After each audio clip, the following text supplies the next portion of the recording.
welcome to the Shut Up and Ride podcast. You guys have interrupted us in an argument. I actually pressed record to stop the boys from shouting at me. They're now calling me a regime because I have informed them. I'm not going to start the podcast with this. We're dropping that big word, even by my standards, so I'm not going to say it. But anyway, welcome to the Shut Up and Ride podcast, sponsored by the wonderful people that are keeping Charles Owen. Yes, Simon especially, keeping his head very safe. But we will talk about that later. We do have a guest. I'm not going to introduce her first. I'm going to tell you, lovely listeners, why we're having an argument. Because it will throw some light, actually, on Benjamin, who everyone thinks is so wonderful. But last week in our podcast, I had to edit out him dropping the C-bomb. If you don't know what the C-bomb is, then probably wrong podcast for you guys. But I had to edit it out. And now they are saying that they think they should be allowed to drop the C-bomb on this podcast, and I'm now running a regime. So yes, you can both bugger off, boys, because I'm that is a word too far for me, I'm afraid. Profanity is like linguistic punctuation to emotion, Jenny. I'm not sure I understand the word. I was going to say, I got totally confused by that. He's far too clever. You are limiting my state of artistic expression. Okay, you stand on a horse for a living. Artistically express yourself somewhere else. Fine, we can rein it in, and I'll just have deep in my heart to know that if you annoy me on tour, well, you can't edit me when we're live, so we'll be fine. Gosh. Because of course we swear all the time, unlike Jenny, who never swears ever. I never swear. I am an angel. I am such a good girl. I am sorry, though, Jenny. I don't try and give you more editing. You left in me saying that I take my child to beer gardens, which I've never done, which I was a bit mortified by. I listened to that back and was like, I've never even taken Wild to a beer garden. I don't even go to beer gardens. And I don't know why I said that. So I just wanted to make that as a public apology. And... you've got a few public apologies to make this week, but we'll leave that for later because we do have a guest. But yes, I've even written my notes today in red because there's a few things that we need to address. We've been shouted at for. This is getting serious. Oh, I know. Well, we won't get it serious. Let's introduce our guest, and then we can find out how you two fuckers are later. Right. So you definitely wanted to say the word then. I really did, but I don't know how to edit in a bleep machine. Maybe this person can help. Because my husband was like, why don't you just bleep over the word so it's still there because Ben's funny? I'm like, never tell Ben he's funny. It will unleash a beast. Right. He'll take his top off and swear at everyone. Right. So this guest I have known now, I reckon, for about 5 or 6 years. She's very funny. She's very entertaining. She's proof that I don't hate all influencers. She is a big fan of the pod. She is a retrainer of racehorses, tamer of dragons, and also is about to bring new life into the world. It is the wonderful Footluce eventing. Lucy Robinson is in the pod. Thank you so much for having me.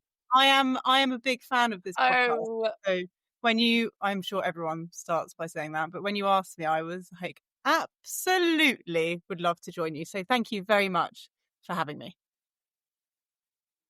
And you know the Simey. You've been taught by the Simey. You know me because I have produced and directed you, and then we became friends. But you don't know Benjamin. What do you know of Benjamin before we introduce you formally on the podcast? I know he does a lot of amazing work with a variety of different horses on the ground. I'd say he has a limited knowledge of eventing, possibly. I'd say you like to say that he has to take his top off, but I've never seen that, so because I don't go searching for it like you do. But from the first 2 minutes that I've been here, he seems very nice. So hey, Ben. Hi, I'm flattered. My knowledge of eventing is limited, not non-existent. Limited. I know something. Yeah, there we go. You know quite a lot now, to be fair. Yeah, I know Simon, and could I name 5 eventers? I don't think I was going to go for 3 eventers, but can you name 5 eventers? Go, let's go. Can I do? Can you name any eventers? Simon. That doesn't count. Lucy Robinson. Surely I can have Simon. Count. No, you can't have that. So I can't have Simon. What's his surname? Greaves. No S. There's no S on Grieve. it. Well, I've said Jenny's name wrong for years. I remembered something. Yeah, me too. Spelt it wrong as well, and she hates that when you spell it wrong. Yeah. I know Oliver It's not Townend. Ruddle as in puddle. It's not Ruddle as in puddle. Rudel for poodle. Right. Oliver Townend, yes. Oliver Townend. Thank you, Lucy. Yep, Oliver Don't Townend. say We'll Jeff give you that. Billington, for God's sake. Is Tom McEwen Yes. an inventor? And we can't actually share the way. No, the reason move that he on. knows who Tom McEwen is on Move this on. podcast, but we will tell you afterwards, Lucy. But it's very funny the reason that he knows who Tom McEwen is. Is Ross Cantor an inventor? Yes. Roz, not Ross. Roz. Cantor. Roz Cantor. Ross Roz Cantor. Cantor. We've interviewed one on this podcast. I don't say that. Who was That's that? fucking mortifying. Laura Was I Collett. here? Oh, Laura of course. Collett. Oh yeah, Laura Collett. Yeah, 4's enough. That's enough. All right. That's enough Yeah. for a competition. That's your podium and one more. Cool. Right. Good. It's a quite good team you've actually made there as well. A very good team. Yeah. That'd be like Yeah. a dream team. So Well done. I won't be asking many eventing questions today, Lucy. I'm sorry about that. To be fair, I probably won't know the answer myself, so don't worry. I had no idea it was Roz. Did you I thought think it she was was called Ross. Ross? What, thought it as was in a odd. man? Do you think she was a man? Yeah, but I know a woman called Kyle and a man called Stacey. I was like, well, do you know what? You know Ross? a man called Stacey? Yeah, and they're a couple. I know They're a man called married. Tracy. A man called Tracy. Tracy. I know Leslie can be a girl or a boy's name, can't it? Yeah. And so can Robin. So can And a girl and a Simone. boy's name. Yeah, I Simone. guess. Do you know, I heard my favourite thing so far this week. This Halloween, always remember, to be Winnie the Pooh, all you need is a red T-shirt and courage. Yeah. It made me very happy. I love Winnie the Pooh. We can have Benjamina as well. I get called Benjamina. Are you a Benjamina- Benjamin? I You am are, aren't you? Benjamin. A Benjamin Nicholas Atkinson. Oh, Oh, wow. Lucy. She's clearer Yay, now. she's back. Yes, all right. Right. Lucy Robinson, or why the fuck are you called Footloose Eventing, can I ask?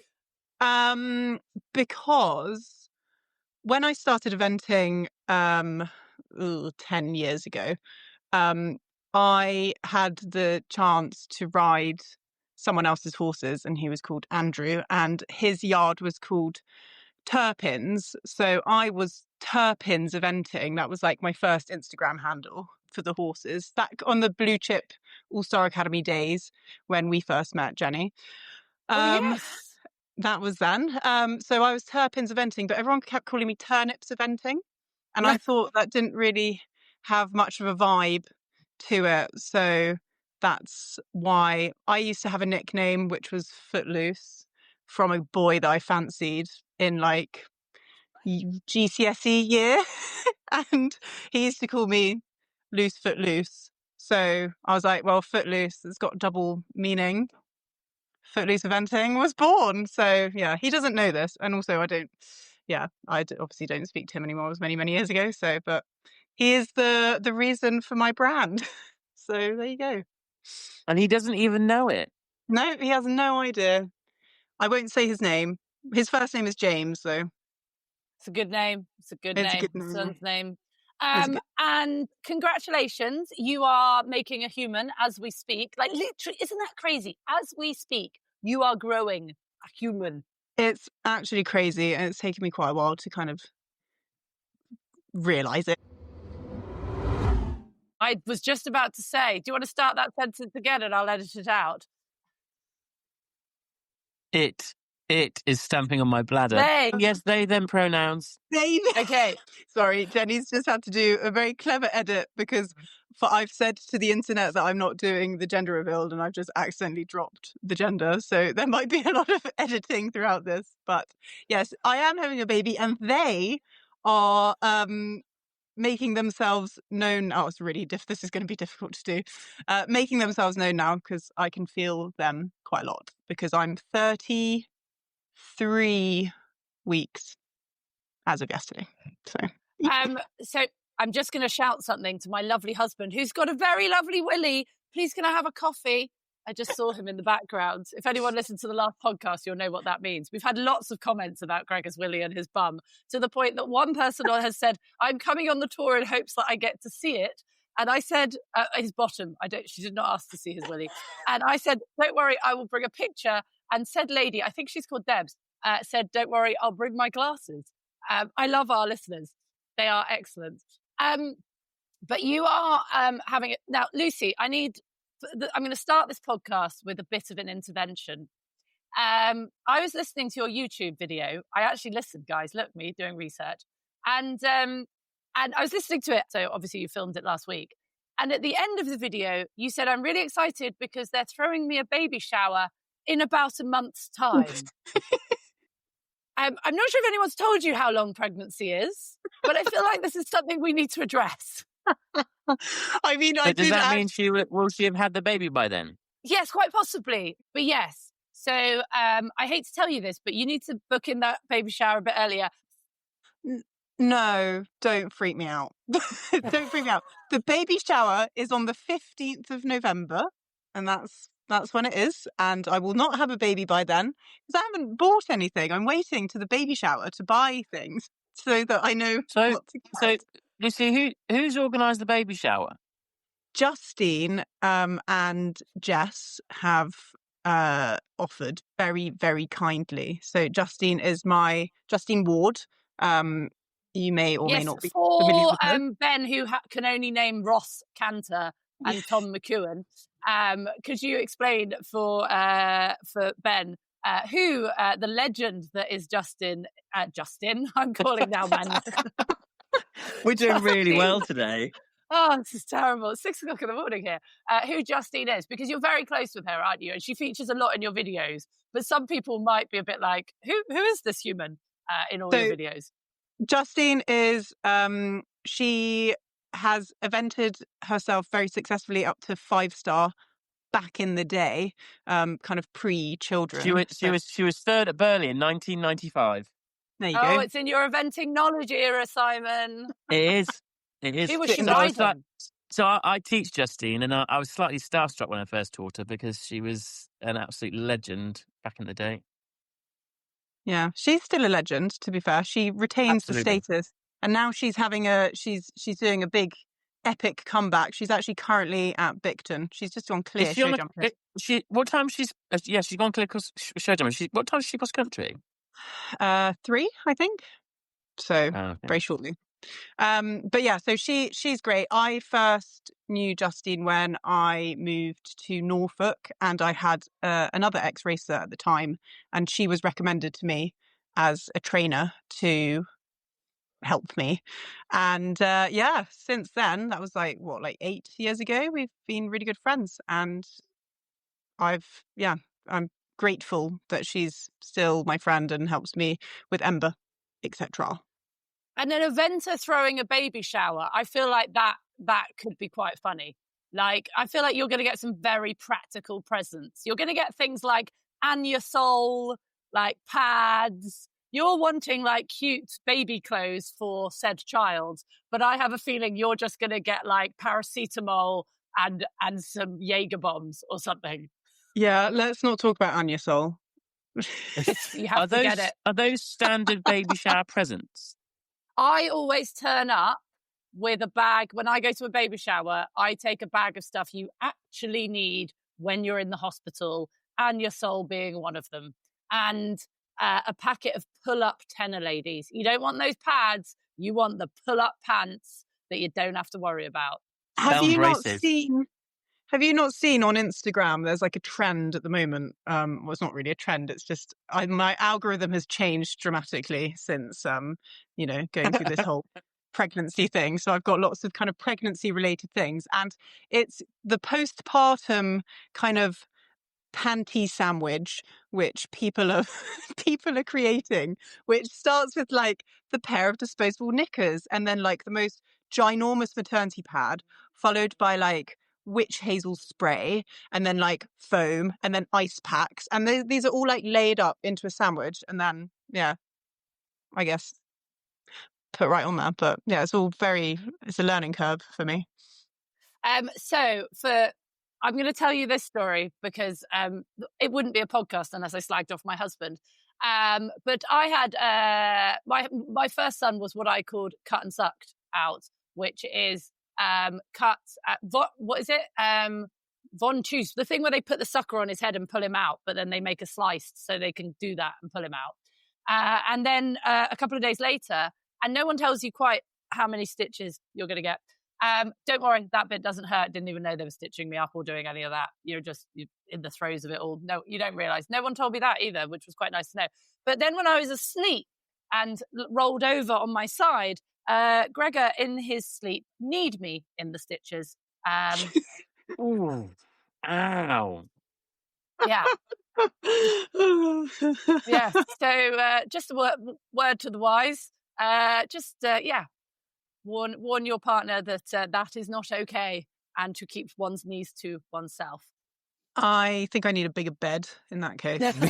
Me and George actually slept separately for like the first 10 days, 2 weeks, I think, after her C-section. Because she was like, no. She was like, no, you move too much. Stay away. Go away. Oh my gosh. Guys, I'm supposed to be having like positive affirmations and like positive birthing stories, because I'm trying to do like the whole hypnobirthing thing of positivity and, you know, the whole thing. And I'm not supposed to surround myself by stitches and tears and Von Trapp family. What did you say? Von Truce? I don't know what it's called. I just called it cut and stucked. It's all good.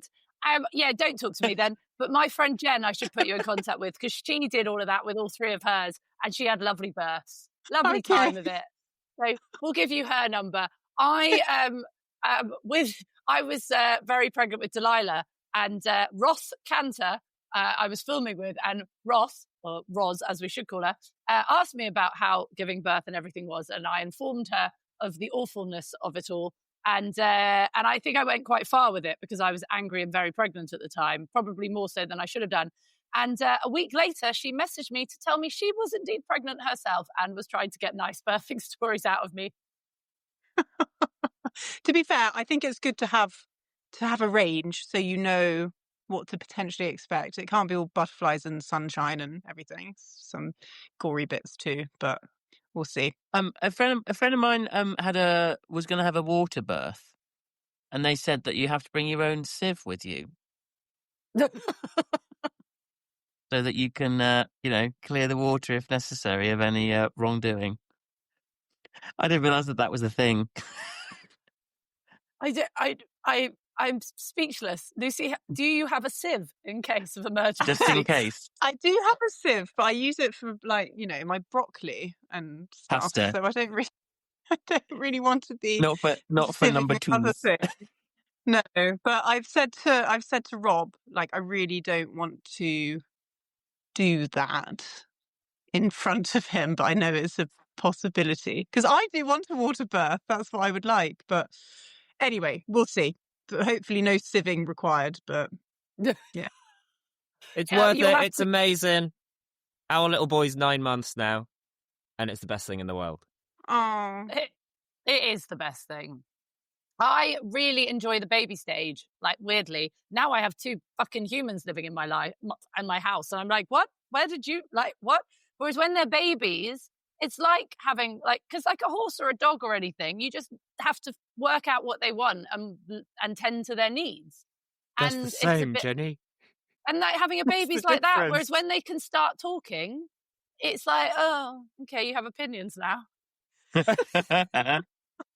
But also, isn't it, Jenny? You'll know, like, it can be really the birth can be as great or as awful as you want it to be, but as soon as like it's done and the baby is out, then like all the emotion like takes over and the hormones take over, and literally you think it's the best thing ever since sliced bread, and you forget all the pain until your husband knees you in the vagina. Yeah, it's great, Simon.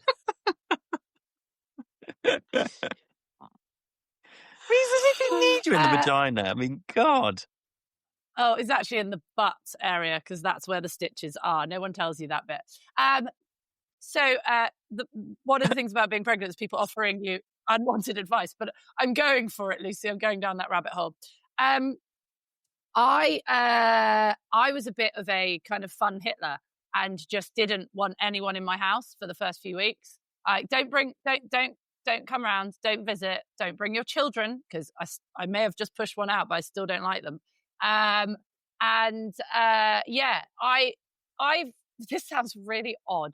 Do you remember when Meghan Markle was saying she was going to have like a 4th trimester with her baby when she was like, and she was going to be like, right, I have this 4th trimester where you're just with your child and nobody comes around and it's just you and your husband or whatever. And I actually don't think she's that nuts for that. The best thing we did was go, we don't want to be inundated with people. We just want this time and just be like, I don't really have to get out of bed. Don't have to do anything. Just stayed upstairs in our bedroom, chilled out, tried to work out how to breastfeed without stress of loads of people throwing their unwanted opinions at us, and didn't have loads of guests straight away. I think, Ben, you were quite different, weren't you? You're like inundated with people. We were the opposite. Like, yeah. The moment we got given the go-ahead to come home from hospital, we'd been messaging one of my best mates, and he's got keys to the house and stuff. So the moment we told him we were coming home, he came, let himself into our house, tidied the house, cooked us a full Sunday roast. We arrived home, he served it to us, then he washed up and he left. And then, like, throughout, we went for the opposite. Like, grandparents round, family round, but we're very honest with them. If you want to come round, come to help. You want to come round, you can clean the kitchen, then we can hang out. You want to come round, you can help feed the horses, then we can hang out. You can, you can hold the baby, and me and George will go for a bath and I'll go for a shower. No, I didn't want anyone holding my children. Nope, not allowed to hold them. Nope. So yeah, so I think it's whatever works. It's whatever works. I don't know how I'm going to be fair. You guys are very much polar opposites, but maybe a bit of both. Maybe I can be the kind of in-betweeny, because I quite like the idea of someone coming to cook me meals and not having to do anything, but then not too many people, because then I'm like... Don't you like that when the baby isn't involved? We will be slightly concerned, though, if we all end up getting keys to your house in the post, Lucy. I'm not coming round to clean your house. Don't start getting that idea. I think it's all about being honest, though, isn't it? Like, when I've been off with my knee, I know it's completely different, but when I've been off recovering from my knee surgery... This is where Ben's going to compare knee surgery to giving birth. No. I'm going to compare handling guests when you're not at your best. Like, so if mates messaged me saying, can I come and hang out? And I'd be like, yeah, but if, like, my leg kicks off or I've had enough, then you'll have to fuck off. Like... That's like I'd love to see you, but I'll get to a point where I've had enough, and then Well, so you saying that you've got to be like, if the baby kicks off, then you need to leave. Just like be like, yeah, I'd love to see you, but it might be a 10-minute visit, it might be an hour. Like, I'm knackered. If you come round, and then I'll be honest, just almost with you, sort of laying the groundwork. Being like, yeah, if I tell you that I'm done and I need you to go, don't fall out with me. Come on. I think that's a better comparison. Whereas Gregor, when I gave birth, compared having his eyebrows plucked to me giving birth on pain levels. So I'm glad you didn't go there. Yes, he genuinely believes having his eyebrows plucked is as painful as giving birth. You can see why we might argue on that one. I thought it was supposed to be the equivalent of like a tennis ball coming out your pee-pee hole for a boy. Really? Yeah. Yeah, because it is about the size of a bloody watermelon coming out the size of a lemon. It's a bit different, you can't really compare that, though, can you? Because that would be the same as a tennis ball coming out of your pee-pee hole. Can I just say, listeners, because obviously you can't see this, although I'm hoping to put this on YouTube. Simon and Ben look the most confused I've ever seen them. It's like someone kind of stopped the lights in their brains working as they're trying to work out how painful a tennis ball coming out of their penis will be. This might have to be the title of this podcast. But isn't it like you get those stones that you have to pass? Isn't that like almost kidney stones? Kidney stones. Isn't that like physically nearly impossible to do if they get too big? So you wouldn't be able to pass a tennis ball anyway. Wow. Let's not get into the nitty gritty. Let's just say it's a big thing, a whole body of a person exiting from the nether. No. Yeah. Yeah, but they're not very big, so- Lucy, so you're fine. It's fine. Can I ask why you like training racehorses? Can we move on from seeing how big of things we can get out of such smaller things? Yes, let's move on. Before Lucy decides to question her life choices. Yeah, don't worry, I've already done that many times, but it's fine. It's fine. We'll roll It's with got to it. come out now. It so is it's worth tough. it. It is worth it. And yeah, it is worth it. And someone said to me, it's a great Jenny's question, jealous. actually. Jenny, are you jealous, Jenny? I am jealous. I am jealous, actually. Like, I know the NHS gets a bad rap, but honestly, Swindon Hospital, can't say enough nice things about it. Like, you just see a side to people that you're never going to see in any other situation, and how wonderful humans can be. And it is magical. My big tip for you, Lucy, if you're going to a hospital or a birthing place or anything, take a bag of thank you cards and some chocolates in your bag, because you will meet some of the best people you're ever going to meet in your life. And you'll leave there going, I need to give them something. And then you'll be in baby world and you'll never get round to it. So That's very good advice, actually, because I do like thank you card. That's very sweet advice. I like that. Yeah. yes, it's just one of those things you'll never get around to thinking about afterwards, but you'll regret not doing. So yes, a packet of thank you cards so you can write them in the hospital, and a couple of boxes of chocolates, because you will meet, as you know, Wild Verity is a wonderful human. You'll meet some of the loveliest people. Ben's smiling at me. I don't know if it's in like weirdness or... No, just smiling.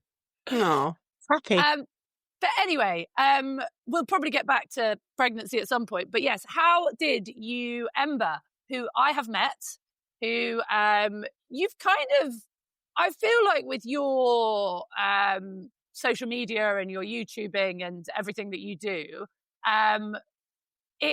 he's kind of really dictated how you've taken what you do now, hasn't he? Like, you really have turned into someone that has gone on this journey with a racehorse, ex-racehorse. Did you expect that when you took him on? Did you think this was how big it was going to become, and how much people have enjoyed the journey as well? Yeah, I mean, it was kind of a new undertaking for me, in terms of, obviously I had one ex-racehorse before, but I only had him for a few months. And at that stage, I wasn't really into like the big social media side of things. So when I got Ember, that was kind of in the full throes of my social media career, as it was. Yeah, and I was just very honest kind of from the start about our journey and everything, and not rushing anything and taking everything kind of one step at a time, from which really was a very different type of horse to the other kinds that other influencers, etc., were kind of showcasing. Because, you remember, Jenny, at the how many years ago? 3 years ago at Swipe Up Kick On, I bought Ember along, only having had him since January, and I think we filmed that in what was it, July? Oh, I blocked that time out, Lucy. It was so traumatic. Oh. Dealing with us, to be fair, probably was. So yeah, and bringing a horse kind of, of his caliber, very inexperienced, very green, didn't really know what was going on, and kind of not competing against the others, as it were, but I just had to remember that I was at a very different stage to them of our journey, and what the others will be doing, like jumping huge, great big fences and everything. I knew that I didn't want to do that anyway with him.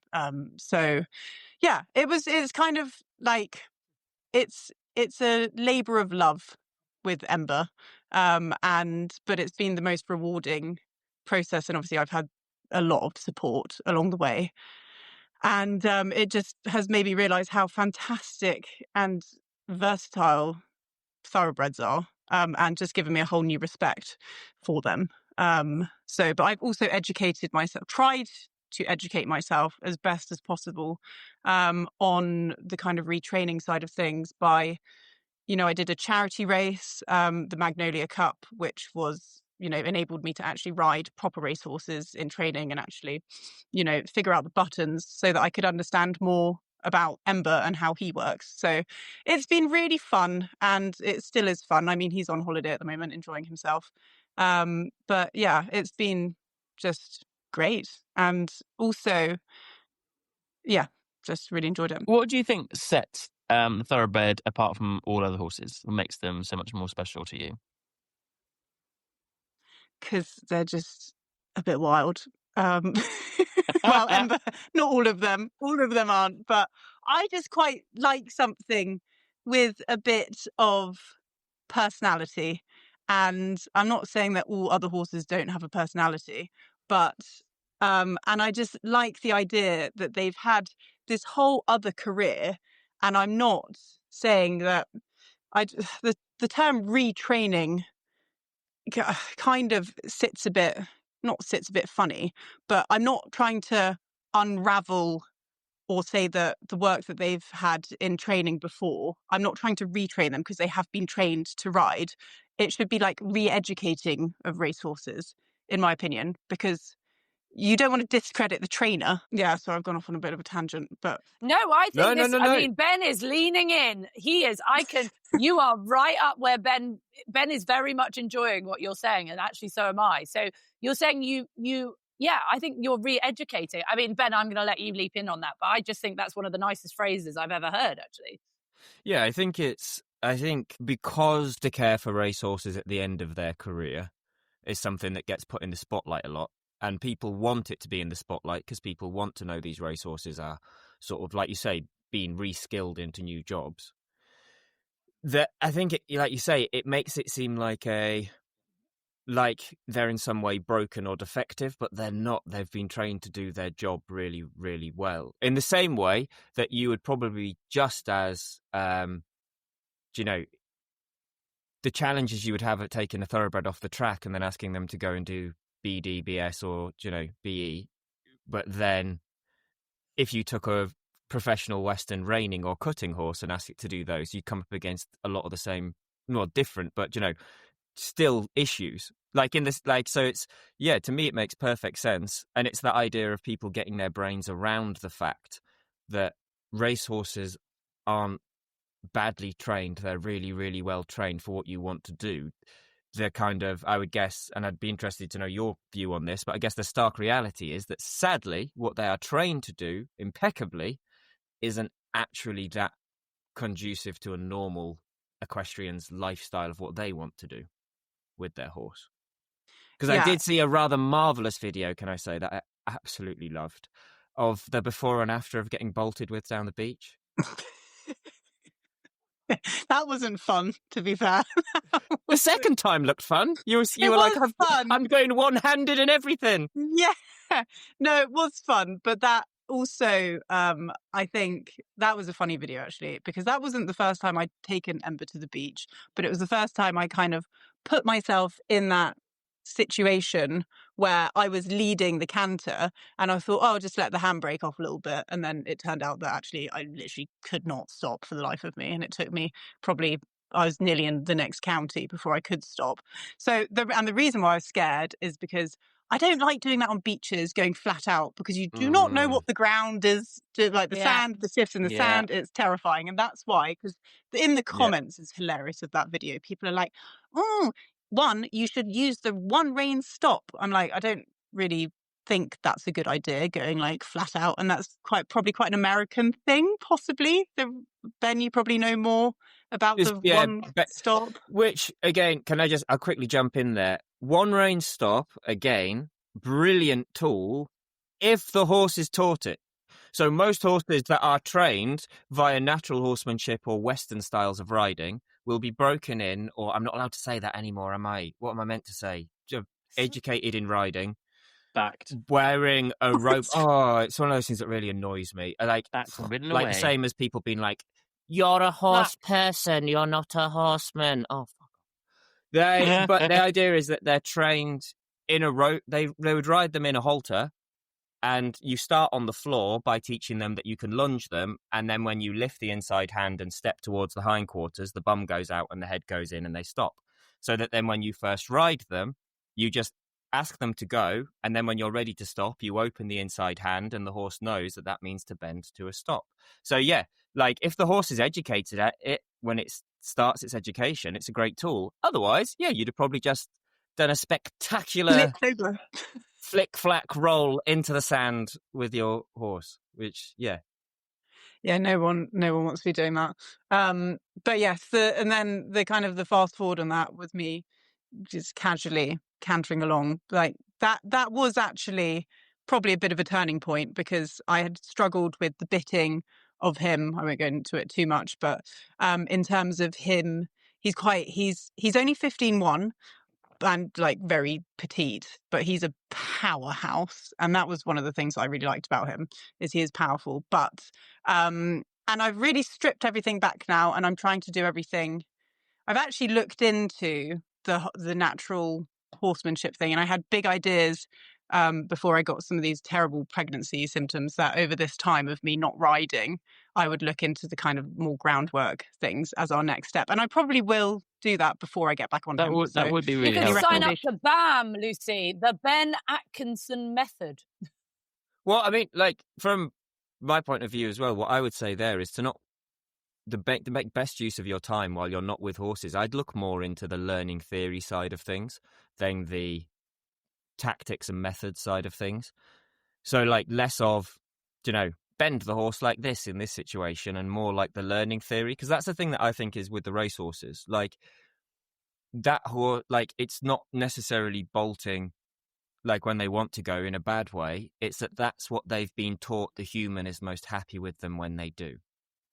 And it's sort of, how could I reprogram, how could we reprogram that to make it when I'm steadier, that's the happiest the human's going to be. So yeah, that's the learning theory side, I think, is what is the central hub that locks all of our industries together.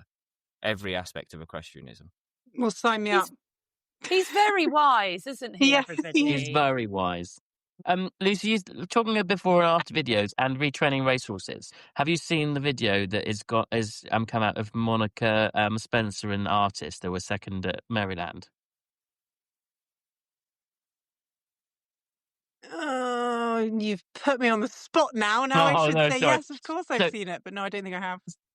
Okay, so she was in the lead after cross country at Maryland, and the horse went superbly. But there's a video of the horse racing, and it's basically saying, he wasn't actually fast enough to be a really good racehorse, but he has still come onto the world stage and been superb.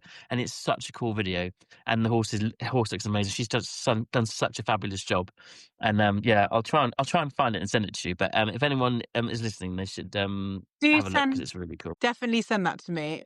There was another example this year at Burley.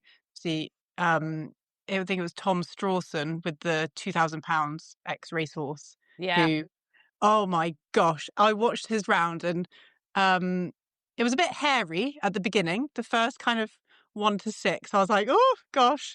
But then actually you think, God, good on this guy. He basically had his hunting breeches on and his like pony club bobble, and just basically hunted this amazing thoroughbred round, and it looked hilarious. Not hilarious, that's the wrong word. Very impressive. I found when I was retraining, I had an ex-pointer who I retrained and to event.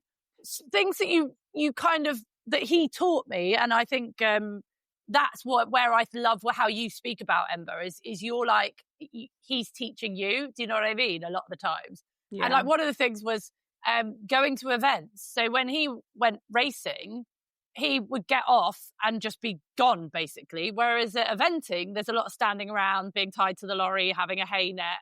And like, so Ted, the horse that I retrained, he, like, going to an event was like, right, that was the biggest learning curve for him, was learning that once you get there, you get to chill out for a bit. Do you know what I mean? And he would go fucking nuts at events, winning everyone, because the moment he got there, adrenaline was up, ready to go.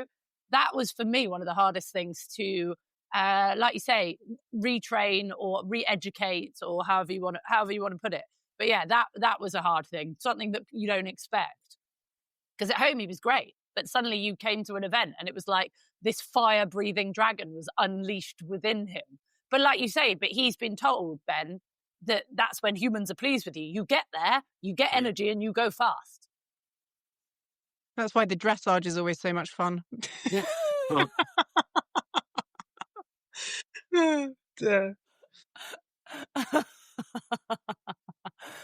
What would you say has been your hardest learning curve with Ember?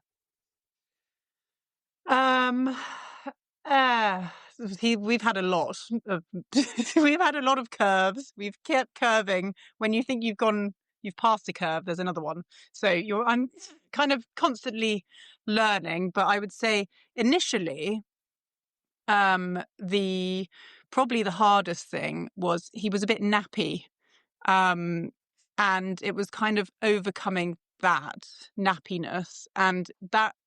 I think, unfortunately for Ember, he finished his racing career quite late because he was a little flat racer, and he retired at 7, I think he was. So he'd had many starts, but he lost the love of it. I think, unfortunately, he was a bit ulcery, and I think there was an element of we have to still try and make him race. So he was put in high pressured situations, and he's not the kind of horse that you can make do anything, like, and rightly so.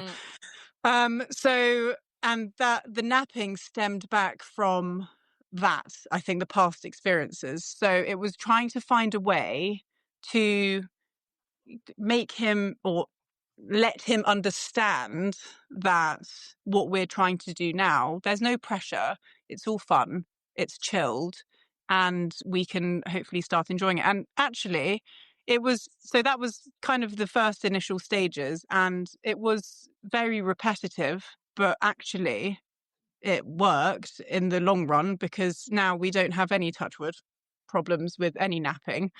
And yeah, but I would say initially that was the hardest thing, and that basically just stemmed back from his previous. That is the only thing, obviously, about having taking on an ex-racehorse, is you don't know necessarily their past, obviously, and the training methods that have used and their association with them.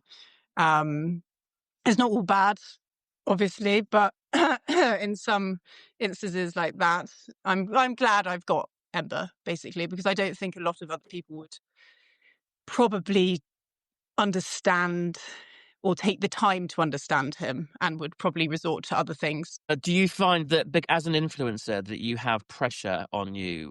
Or do you feel the pressure to do things or not do things more so? I think you can obviously allow yourself to feel the pressure to keep up with the trends and to do everything. Yeah, of course. But I just don't, because I know that, again, this is coming back to, I'm a very different stage. Like, as if I'm not going to, so Vlogmas is a very good example, where December is a time to put out loads of crazy videos, jumping horses over fun, festive Christmas trees and doing lots of different things. And it might be the time in the year where I mute you lot from my Instagram social reel. I'm not going to lie, Lucy.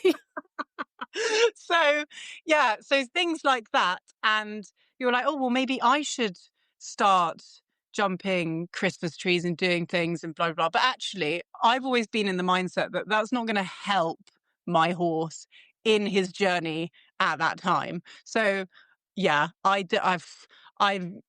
not great with I'm not doing it this year, obviously, but that's because I will possibly be with child. So there'll be a different type of thing. But yeah, no, I don't know.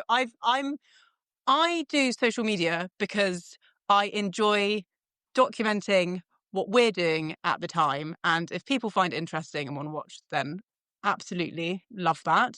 And if they want to watch other crazy jumping videos and lots of other things, then probably my channel's probably not the one. But I just keep it real.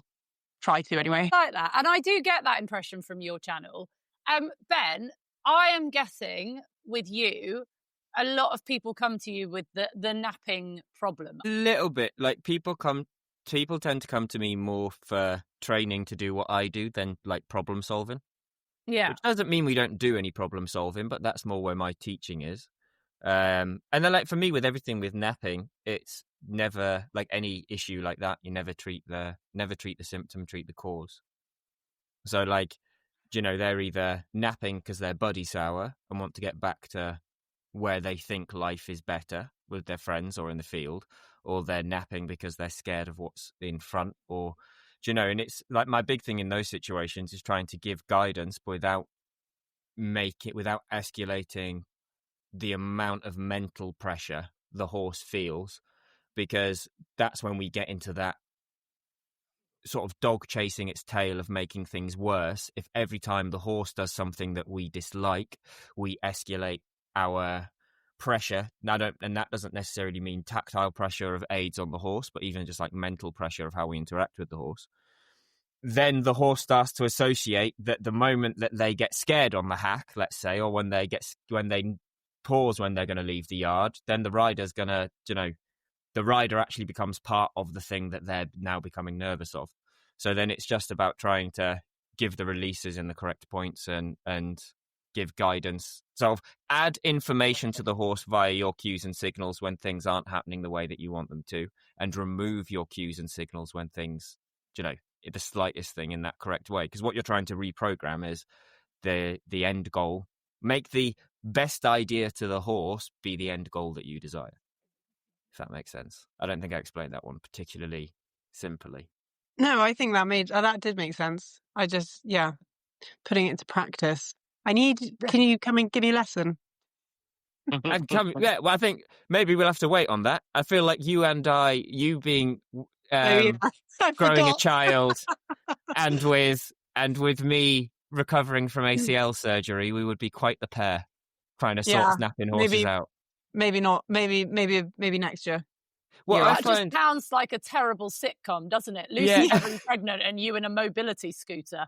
I feel like it could be very entertaining. It's the show that no one asked for, but everyone wants. The only way we could make that better is if me and Lucy are only allowed to help via what we shout at someone, and then we get like a third random person who isn't horsey, and they actually have to do it. Like that, there's your show.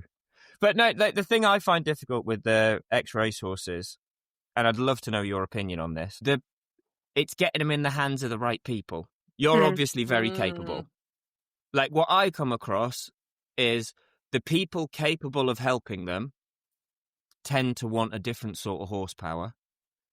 And the people who end up with them because they've got the kindest hearts often don't always have the education themselves that they need to help them.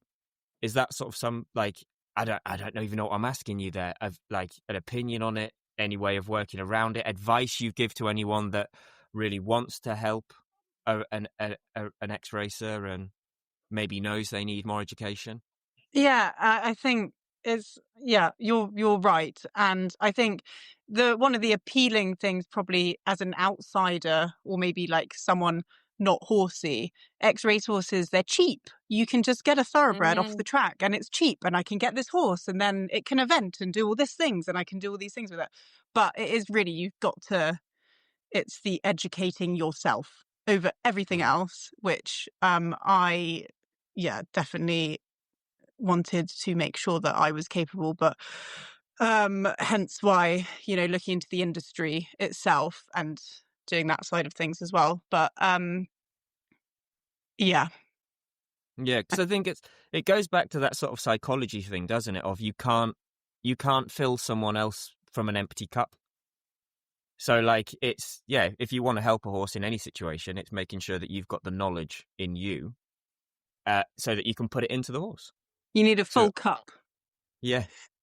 You need about... I'll tell you what, if you can retrain a racehorse, then you can definitely raise a human, Lucy. You are fine. Way easier raising a human. Yeah. Well, that is encouraging. I actually think, Ben, you've hit the nail on the head there, because having been obviously an instructor for years, the amount of times that I've had someone come in with a new racehorse, and they come in and their first want of what to do is, I want to trying to get the horse on the bit. I'm like, this horse has never gone round on the right rein for most of its life. It's been cantering on the left rein. So should we just try and go on both reins first before we worry about where its head's at? Like things like that. Do you know what I mean? The expectations of training need to be completely changed of before you even get to what you would normally do with a horse that you get at 5 or 6 that's had a different life. You have to totally change your expectations, I think. Definitely. I think, I'd come from having Lara, who I still have, but I was eventing her very regularly and out and about and doing all that. And I think Ember came to me in a time where I was quite happy to not be doing that path because I'm a grassroots eventer. 100 is very much my vibe. Your sweet spot. Yeah, I like that. Once upon a time, I had like goals of, novice, 2-star, everything. And that still might be the case. You never know. But I'm just happy to kind of bob along and enjoy the process because it's taken me, how long have I had him? Since 2022. So January 22, I got him. And it's taken me this long to be comfortably jumping around a B90. So it's not a fast, like, oh yeah, just going to go out this season. I mean, yes, in some cases with some ex-racehorses, sure.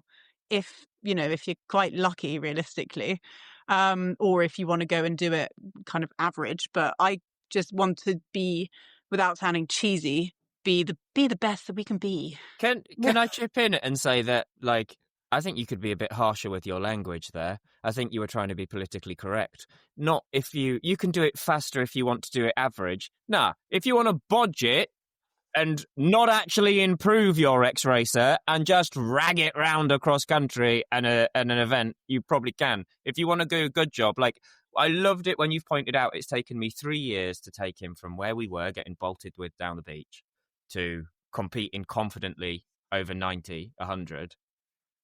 3 years is a realistic training time, guys. If you're listening to this and you want to take a horse from one goal to another, name me a college course, a uni course that is like, everything's 3 years, 4 years, because we know that's how long it takes a human who desperately wants that knowledge to blooming learn. And then you're also thinking about, like, when we think about these horses, I think people will say, like, oh, how long would it take my horse to learn that? And they see everything the horse does as like a card trick or a song to learn the lyrics of. But actually, I always point to people being like, it's more like me trying to teach you gymnastic rings. Because you could know how to do an iron cross on the gymnastic rings perfectly. You could have read all the books, know the theory, know how to grip it, know the technique. If your muscles and tendons don't have the strength and endurance to do it, it ain't happening. And it doesn't matter, who your feed merchant is. Mine is Dodson and Horrell. Yours should be too. They don't sponsor this podcast, so we might. No, sponsor me, Jenny. Come on, D&H actually. D&H. We've rebranded when you were sexy. But the point is that I'm saying is it takes time to build muscle. Like, even a bodybuilding human can put on maybe a pound a month or something, like, not a lot. So it's when you're thinking about retraining the brain, retraining the body. I love the fact. Sorry, I've gone on, but I just love the fact that you've said it's a 3-year journey and we're about where I want to be. And people need to hear that. Absolutely. With that in mind, my son is 8. When the fuck will he be able to tie his own shoelaces? Because I've been trying to teach him that for years and it's not going in. Just buy him doing it the wrong Velcros. way. That's, I think, the problem. We've been buying our kids bloody Velcro shoes and now we want them to tie their own shoelaces. They can't bloody do it. Time will come. Maybe I should try clicker training him. Clicker training him. I'm sure James would love I'm not that. sure how ethical that is. Yeah. He probably actually would. We have retrained a guinea pig, though. That was the guinea pig's been retrained. Our rescue guinea pigs. What, no, with clicker training? No, not with clicker training, with treats. We've retrained a very scared, very bitey, very angry Chewbacca. And now Chewbacca is the most chilled Zen pig you could ever meet. It's amazing. Amazing. And Chewbacca used to buck, literally try and kick you. Hilarious. Anyway, that's a whole other podcast, Chewbacca and Susan. I am obsessed. If anyone wants to follow me on Instagram, but I call them my teacup capybaras, and quite obsessed by them. But with all this in mind, Lucy Lou, you have had quite a lot of pregnancy pain, and how hard has that been, knowing that you've been on this amazing journey, like Ben's just said, 3 years, and you've got to this really cool stage with him? How much mental fuckery has gone on with having to put that all on pause when you've made such progress to make a human? Has that been quite hard? I think that's been the hardest part, to be fair, the mental side of things, because I obviously found out I was pregnant and was excited, of course, but did think in my head that I'd be able to carry on riding, carry on kind of as I am, and chase those badminton regionals, which we were kind of close to getting our qualification. I think I just needed to do one more event and then actually do the regional championships. However, I suffered quite early on, actually, with PGP, which I don't know if the boys know what PGP is. No idea. No. Pelvic girdle pain, which... It's a great word, that, isn't it? Girdle. Yeah. And basically, it's just your ligaments and everything stretching, but people experience it in different severities, and mine is getting even worse now. Like, it's really, off really the bad. scale. So I had to, it's really shit. Oh, I don't swear normally, but it is really shit. Say how it is, mate. Say how it is. It's all right. You are welcome here. Yeah, safe space. So the fact that, take yesterday, for example. So I'd stopped riding by kind of 18 to 20 weeks, I think. And I was like, well, I could get someone else to carry on riding Ember and doing everything and carrying on the work. But I was like, well, what's the point? Because one, I want to be the one to do that because we've got this far. Two, give him a holiday. Like, he doesn't care. He normally gets a winter holiday anyway from October till about January, a good solid 3 months, because as like a well done for the end of the year kind of thing. So I thought, well, just a little extended one. So we finished in, I think, off Churchbury was my last event. So that was in June.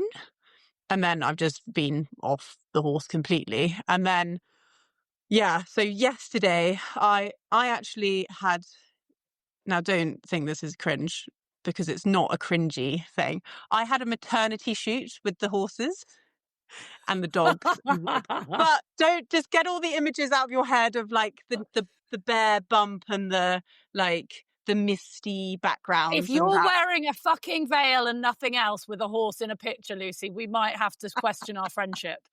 No. I've got like visions of flowing cheesecloth and positioned I know. Lucy lovingly putting that heart shape they make round the bump. We didn't do that. We did not do that. Was that your idea? Was that your idea, Lucy, or was it someone else's? No, it was actually, I knew I wanted something at this time, and I've never looked like this before. It's bizarre. I've got like a bump, and that's taking me quite a long time to get to grips with the fact that I have a human attached to me on the front. So, and I just thought it would be nice to have some kind of nice memories of it without being tragic, but they're very tasteful kind of thing. So one of them we shot, it was more like a kind of silhouette. Martha Lilly Photography, shout out to her because she was my photographer. She came all the way from Shrewsbury, which to Norfolk is a bit of a schlep. And she's a lovely girl, Martha. She's very, very lovely. And one of the shots was in the stable, and it almost kind of was a bit of a Peaky Blinders-esque vibe to it, like moody, kind of me there, bump, looking hopefully all right. Don't know, I haven't actually seen the pictures yet, but I don't know. I think, can't remember why I told you that. Why did I tell you that? I don't know, but I'm loving every second of this conversation, and I'm already Googling Peaky Blinder flat cap for babies. Yeah, it's the Baker Boy, I think, was the Peaky Blinder vibe. But yeah, so anyway, it was a great shoot. Oh yeah, we were saying about then. So then I had, because in order to do the shoot, I had to bring the horses in the stables. Now, in this time of me becoming with child, I have moved the horses to another yard so that they can go out and be in the field, be a bit feral, kind of just, and so they haven't been in these new stables, and I was probably a bit too blasé in my ability to, one, having the severe pain and everything else, and having two quite fresh horses. Oh, by the way, yesterday was also Storm Benjamin. Yeah. Which was, so it was windy, it was rainy. So I'm kind of setting the scene here. I've got a thoroughbred and I've got a bolshy mare who's a bit of a knob. She's a legend, so I isn't she? Huh? A legend? She Yeah. is, yeah. She's a legend, but she's terrible on the ground. Ben, you'd have a field day with her. Yeah. she's not great. And yeah, so I had to navigate bringing the horses in. Bringing the horses in the wind and rain, which was fine. Did the shoot, realised then I had to muck out the stables at the end of the day, managed to skip out 2 stables, which actually ended up taking me over half an hour to just skip out. And oh my Lord. I didn't even empty the wheelbarrow. And then I got home and that was the end of me. And all of today, I've just suffered. So my point is, the menial small tasks, which like leading your horse in and out from the stable and picking up a bit of poo, has absolutely crippled me. So Yeah. it's tough. And basically. Loads of people say to you, enjoy this time, take time to relax. Make sure you enjoy it because soon the baby will be here and you won't have time. Can you just fuck off? I like being active. I like being able to ride my horses. If I wanted to sit and watch Netflix, I wouldn't have chosen horses as a career. It's not helpful advice, is it? And what the one that gets me is like, oh, you're tired, you just wait. I'm like, ugh, like, bore off. we had all of that. Every step of the way, people have been like, oh, it's going to get awful in a minute, and it's been blooming great. So just ignore them. Okay. Yeah. Because I loved it, because I was just like, look at this tiny thing that I've got and I just get to cuddle. So I did want to ask you, Luce, as well, because I listened to your latest YouTube. I listened. Are you proud of me? I went onto YouTube. I am. The fact that I say it like that probably shows how often I go onto YouTube. But I was listening, and I was very sad to hear that this isn't your first pregnancy, and like many women, it's not been the easiest of routes for you, and you had a miscarriage at the beginning of the year, which you've spoken about. And I do think what last week was Baby Loss Awareness Week, and it's something that's quite dear to my heart. I've myself personally had seven miscarriages. Do you think that having gone through that loss has made this? I found, for me, having had so many miscarriages, that being pregnant was so stressful. Like every time I went to the loo, I was like looking to see if there was blood there. For literally 10 months was every time I weed is the dreaded wipe, because you never knew what was coming on the other side of that bit of tissue paper. Weeing was the most stressful thing for 10 months of my life. How has that affected you in pregnancy? And are you okay? And I did ask you before coming on here if you were okay to talk about it. Because obviously you're in a very happy place now, but I'm guessing, has it had a reflection on how your pregnancy is, and advice for anyone going through the same thing, really? Yeah, I think it's a difficult one. As a rule, and I know this sounds silly because I'm obviously put my life, a portion of my life on social media, but I don't actually consider myself as much of an oversharer. So there's lots of things that I don't actually show online, but I did think that sharing this experience, like you said, lots of people go through it, and I think it's just, you need to humanize it and know that I had so many messages from the back of that sharing. And yeah, it's kind of, you're not alone kind of thing. In terms of how it's affected or how it affected my pregnancy, yeah, at the beginning of this one, of course, it's stressful. And actually, I was quite unfortunate in the respect that I did experience, well, the first part of my miscarriage, I was actually in the office at work, and my office is 2 hours from my house, which was just, that was really terrible. So I had to just leave the office and do the drive home, and obviously very upset and didn't know what was going on. It was all very scary.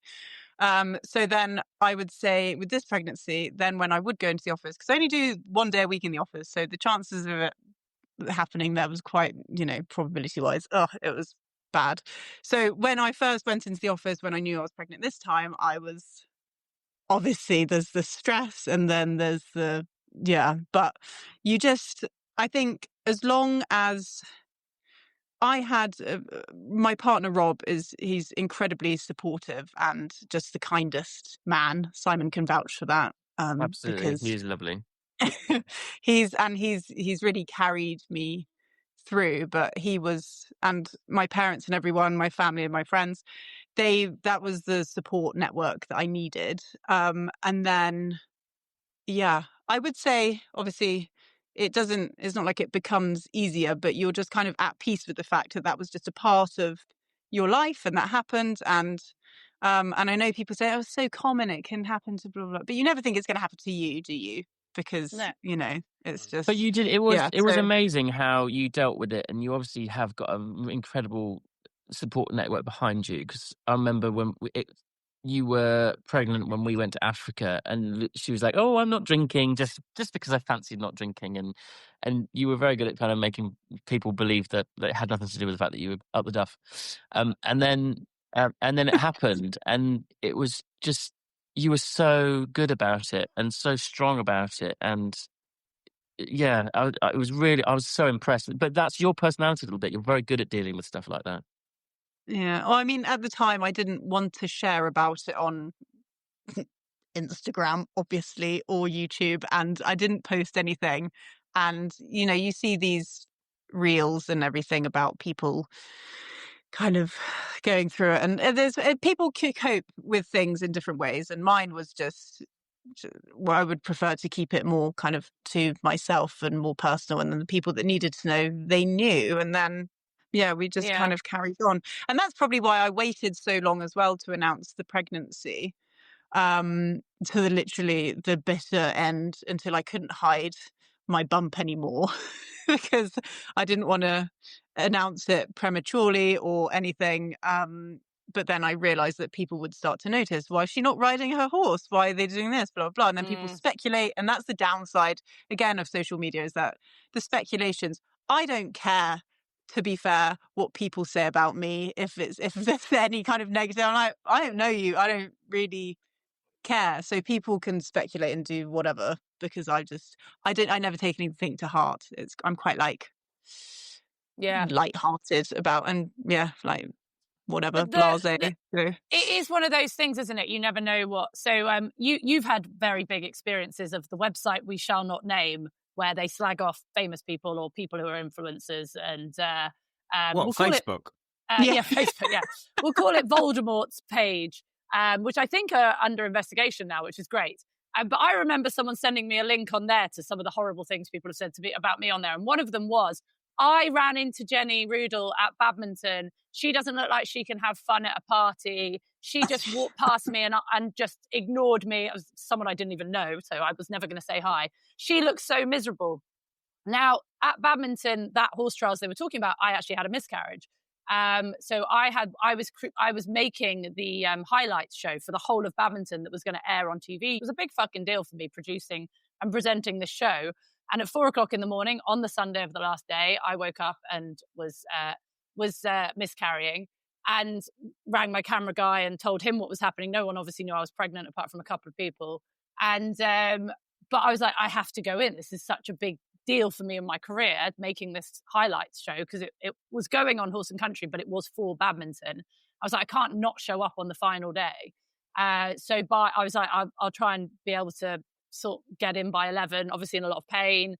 Was definitely not going to wear the white trouser outfit I had planned that day. Just armed with certain products that would help me get through it. And yes, I'm sorry, random person, if I didn't say hello to you when you opened a door for me.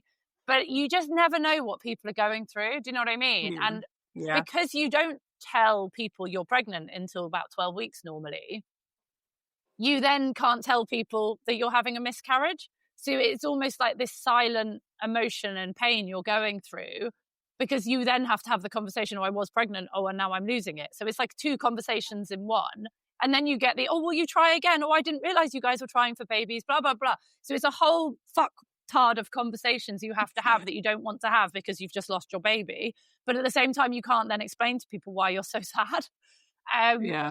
And it's really very mentally and emotionally hard. And then when you do get pregnant again and you're hoping that this one will work, you then still can't tell people. So you're going through all this emotion. So what I'm saying is, if people are new to a relationship or newly married or going through, don't ask them, are they going to have children or are they pregnant or things like that?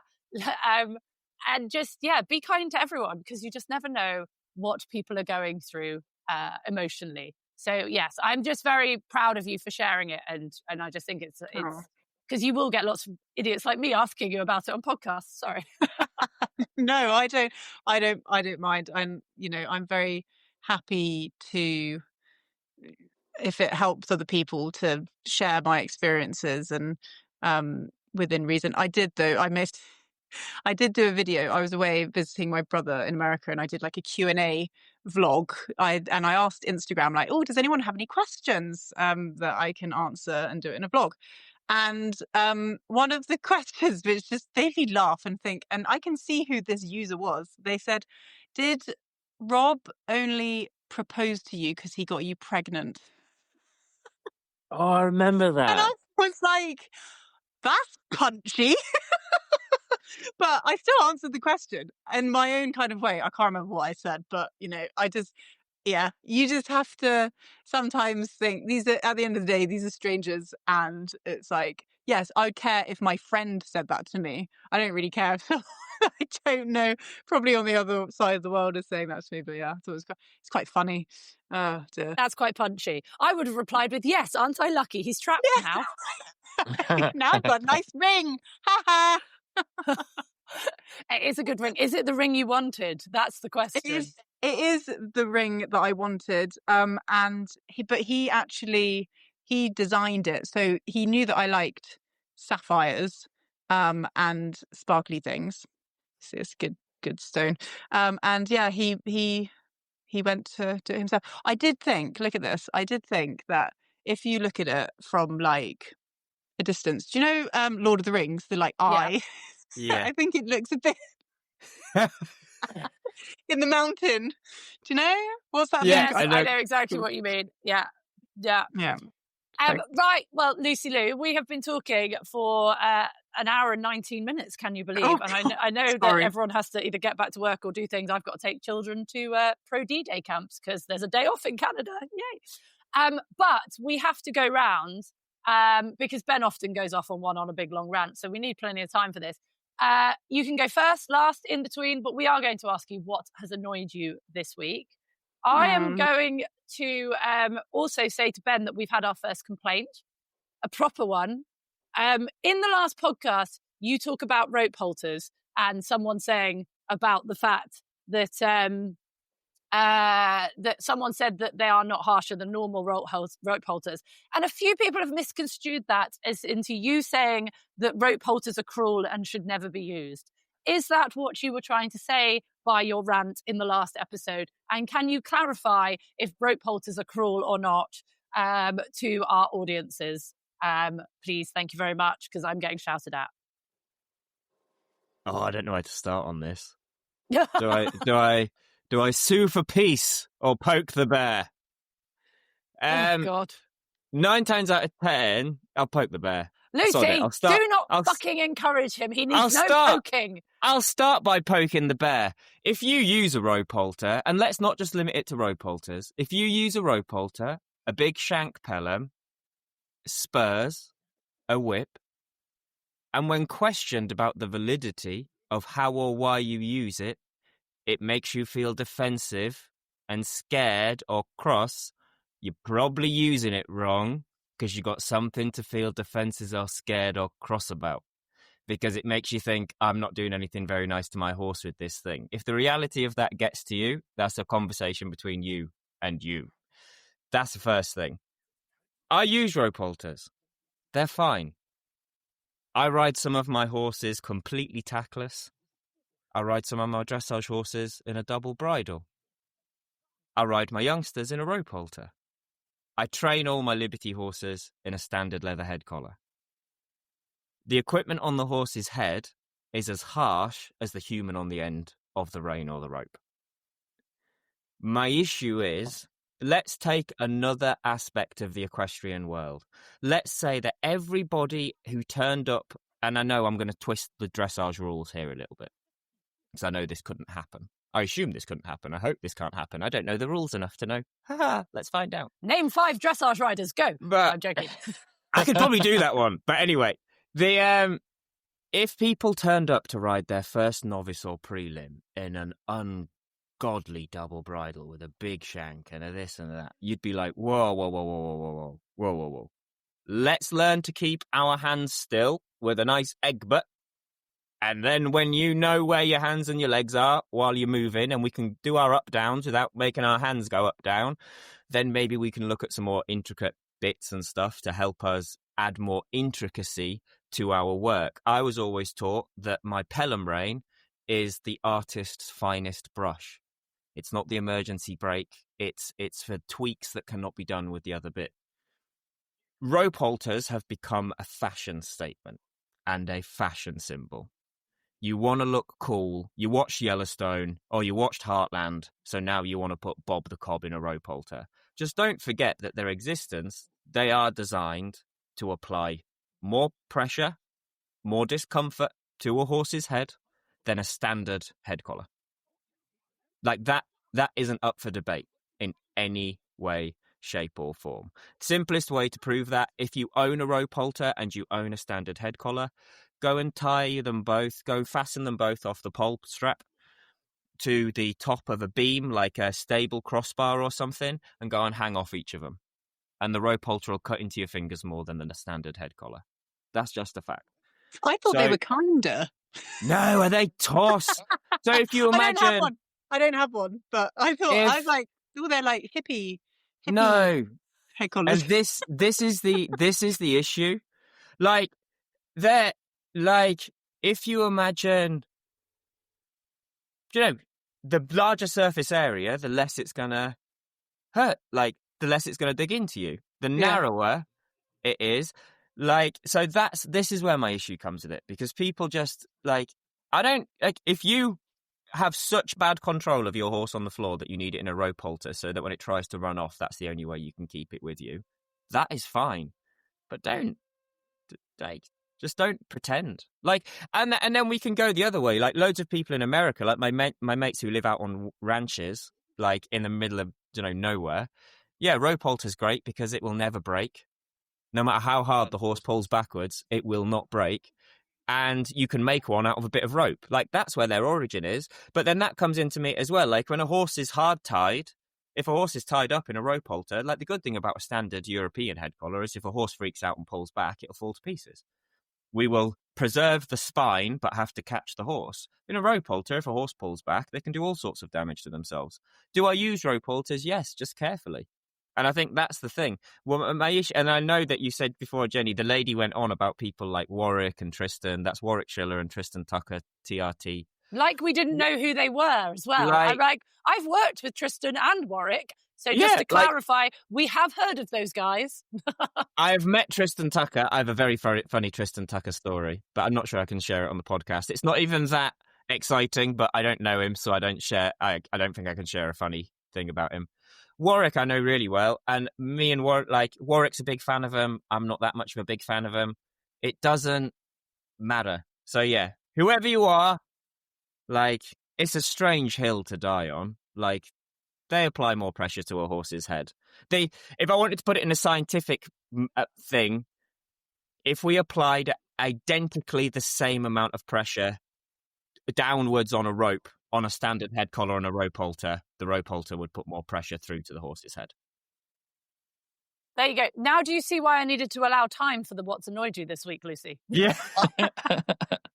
Yeah, now I get it. Yeah. All right.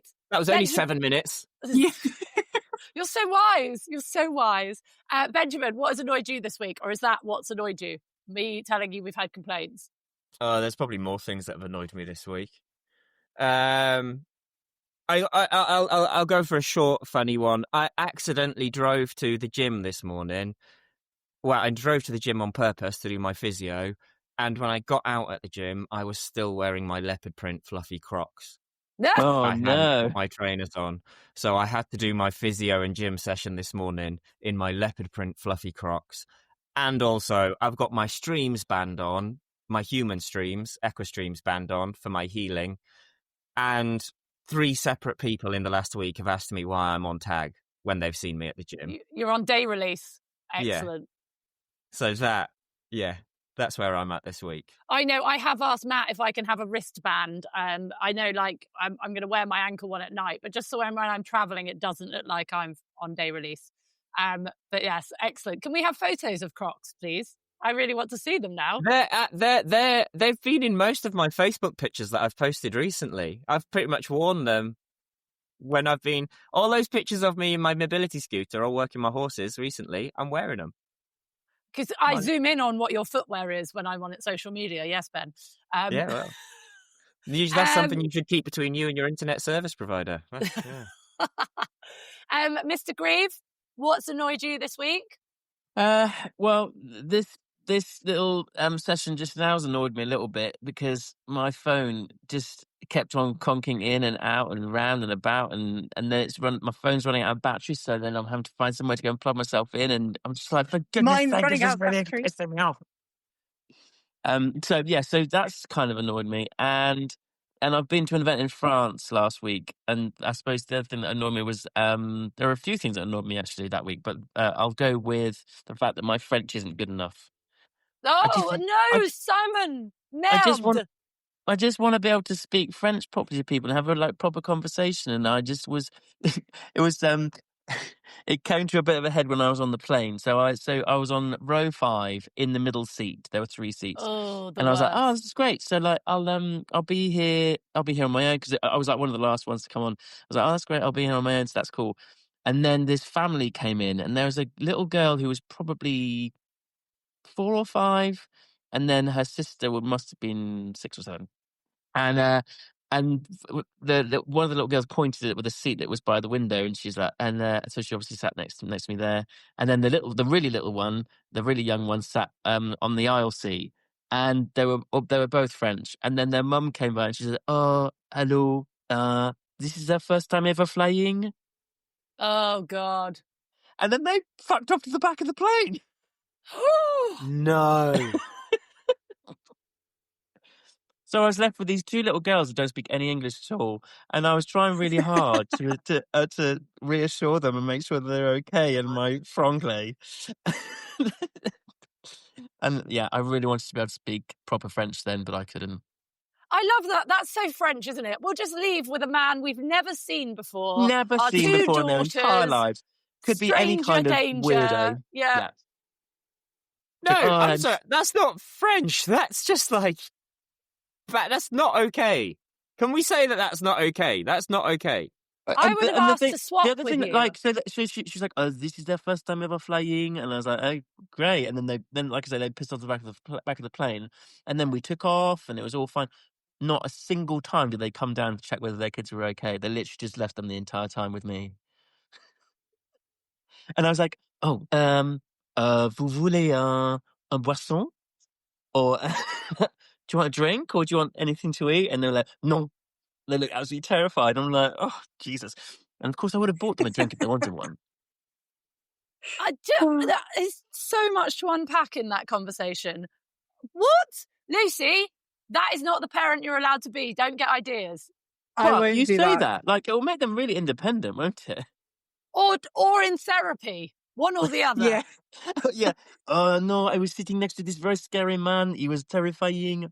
With a French accent the whole time. Yeah, He couldn't speak French, but he kept putting on this weird French accent. Yeah, exactly.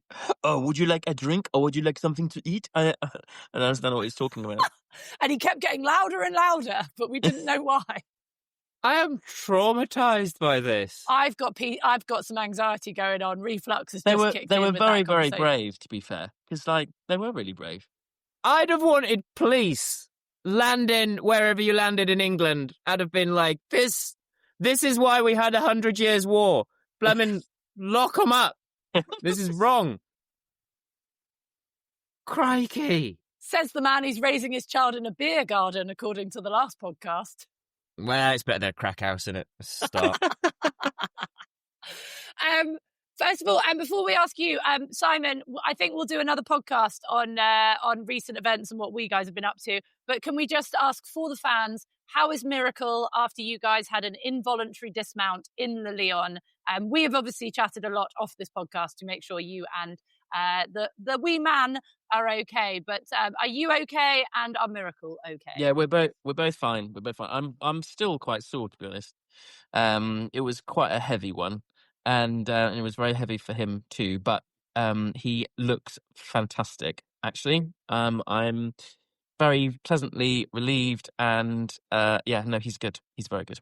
So thank you very much for any concern. Well, we will get into it on another pod, but we love you and we are glad you have returned to Blighty, slightly traumatized by French parenting, but in one piece. In one piece. And I know Charles Owen will be sending you a new helmet. Yes. Thank you, Charles Owen, for looking after our Simey, because we were a bit worried about you. But we're very proud of you for always putting a smile on your face and coming on the podcast, despite your involuntary dismount. So welcome back to Blighty, and well done. And I'm glad Miracle is okay. Thank you. Lucy Robinson, what the fuck has annoyed you this week? I know you can be quite a ranty person like me, so I'm looking forward to this one.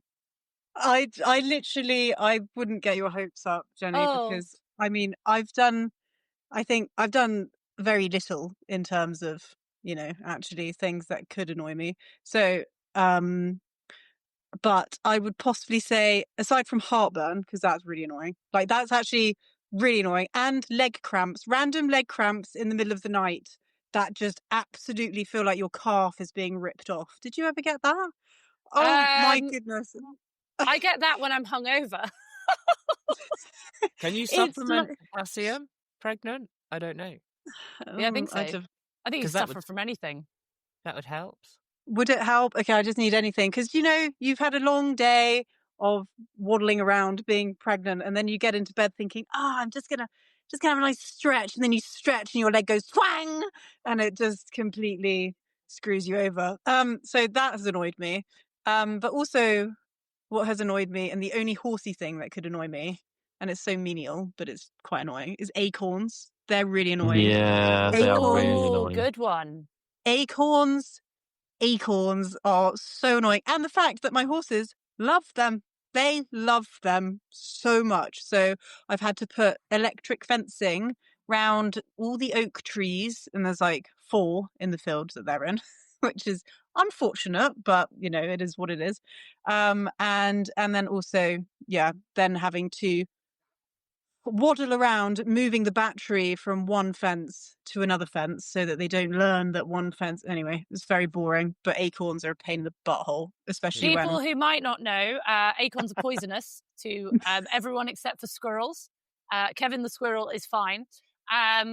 But also, just to make you feel better, when I was very pregnant with James, accidentally electrocuted myself whilst getting Finn in and out of the field on electric fencing, and he seems okay. So if that happens, don't worry too much. Okay, that's good to know. That is a good one, because they are a pain, and you can't really just go around picking them up because bloody hundreds of them.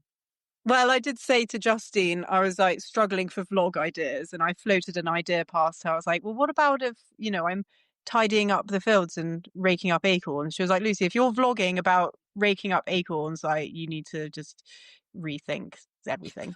Just your life, because that's not good. So yeah, I thought, actually, you're right there. So Oh, amazing. Right, we have taken up enough of your day. But Lucy Robinson, thank you so much. Will you come back on again? This has been very fun and entertaining, and tell us all about Tiny Person. By the way, Jenny, Simon, Ben, excellent names. yeah, well, we've already said, I can't say it, can we? Because we did say about the name when I saw you at Blenheim. We did say, was it Blenheim? Yes, it was Blenheim. It was Blenheim. I can't remember. Baby brain. But yeah, it could be Benjamin Jennifer Batterbury, or it could be Jennifer Simone. Benjamina. Who knows? Benjamina. It could be anything. What could be the boy version of Jenny? Or could Jenny be a boy's name? No, not really. Can't really pull that one off, can we? If you spell it with like an EH, like Jenny. There we go. Joffrey? Jeremy? Joffrey. Jeremy. Yes. Jeremy. Jenemy. There we go. Jenemy. Benny. Benny, that's a mixture of the two. There we go. Ben Benny. and Jenny. Benny. I feel like that could Benny. be boy or girl. That would be excellent. Yeah. Wow. We have really lost listeners now. Right. I mean it from the bottom of my heart, because I love you. Good luck with it all. Thanks. I am always here if you actually want some baby advice on how to keep them alive. But I appreciate that unwanted advice is not something people need. So if it's 3 o'clock in the morning, I will be awake here in Canada and you need help with a child, give me a shout. I've kept 2 alive and they've turned out all right. So if you want advice on how to get them to train horses, Ben's your man. And if you want to teach them how to be an eventer, you've got Simon. So you're covered. All the bases are covered. Or if you want to teach them how to fly, just send them with me. How to fly? Fly? Yeah. Those two little kids flying. Oh, yeah. Exactly. Right. Yeah. Right. Got you. That was random. Even I don't thought have we were baby just brain. about to find out that Simon had a pilot's license. I and did I was as going to well, be actually. like, how have you kept this secret? I wish I did. That'd be so cool. There's a change in the story where on the way back from France, he's like, okay, well, the children were in the cockpit with me while I was flying. Oh, this has taken a dramatic turn. Lucy, it is tradition on this podcast for the boys to sing us out. Would you like to join them in singing us out? But all that is left to say is Lucy Robertson, Footluce Eventing, soon to be mum. Shut up and ride. Shut up and ride. Shut up and ride. I'm not very tuneful. Shut up and ride.